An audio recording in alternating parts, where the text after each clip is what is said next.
In this video we're going to show you the Digitone's versatility. We're going to create a wood based sound. In other words, that I mean a bass that's going to have plenty of movement, and then put a drum on it. It takes less than 3 minutes to make, but the video is about 6 minutes to give you some more ideas and inspiration, and I hope you enjoy. In this video I'm going to show you how to create a wood bass. In other words, a bass with a lot of movement in. The first thing I do is set the machine back to its initial state and increase the steps to 16, or should I say trigs to 16, and I start the arpeggiator going, and I'm using 1, 6 and 9 for the notes. So you've got some nice movement there, but it doesn't sound anything like the finished sound you may have just heard, because the arpeggiator is key to this. The arpeggiator, I only use 3 notes in the arpeggiator: -7, 0 and then -7, and then close it right down to just 3 movements. So you've got your sound there, but now the sound's too high pitched. You need to be looking at having the sound drop down by 2 octaves. So you go into the sounds, and I also change the filter as well. The key filter, I'll go it so it follows the filter as well, and I make that 100. So filter key track, make sure that's 100, so you don't get an awful variation in sounds, and then go straight down to octaves and drop it down to octaves. You can almost not hear it, but we soon change that when we go into the synth as well.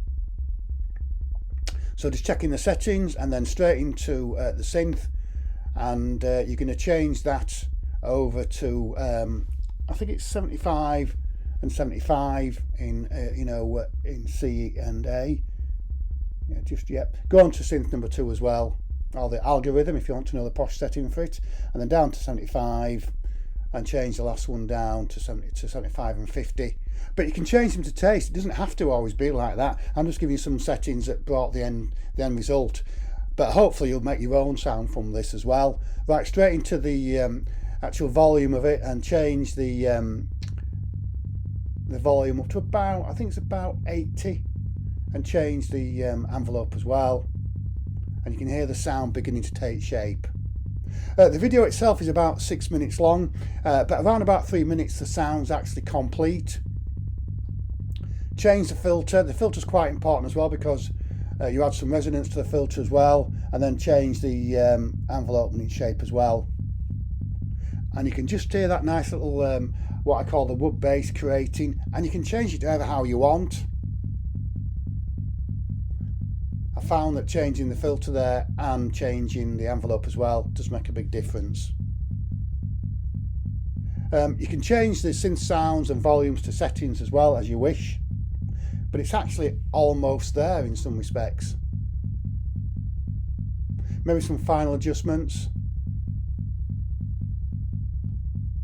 Just double checking all the settings are all okay. Everything looks absolutely fine. And you can hear how changing that filter makes a complete difference to the outcome. So you can probably create 2 or different sounds there, and you can adjust it to taste. Bring up the drive, and the drive tends to have a big impact on this as well, apart from giving it more volume so you can hear it as well. Nothing to do in the LFO at all. You could probably do some movement in the LFO if you wanted, but I don't bother. Now the sound's getting a bit aggressive there, but it might be the end sound you want. Just checking everything seems to be okay. And then I spend about 15 minutes, no, only joking, I spend about a few minutes trying to get the right drum, because the drum is key to this as a background sound. But I don't go I don't go 4/4. I tend to change that. But there's so many different kicks on here. I think it takes me about 10 attempts, but it's only to give you some ideas, some incentive of what it can be. And in fairness, that's complete now. The video goes on for about 2 or 3 minutes now, because I keep changing the kick, and I do change the sound only to give you some further ideas. And I hope you enjoy, and please subscribe for more.